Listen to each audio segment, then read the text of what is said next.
Okay, people. I never tried these doggy cookies before and cat cookies, but I never did this challenge before. Well, let's give it a try. Okay, let's give it a try. It smells sweet. Let me try it.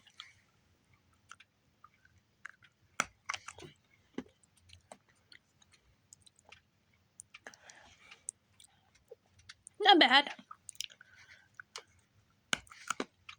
Tastes like ginger.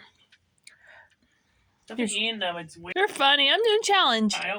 These are good for stomach pain because ginger. Oh gosh.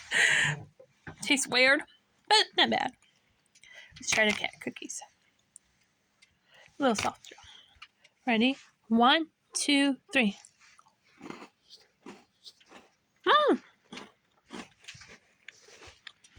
Okay, these are hard to chew.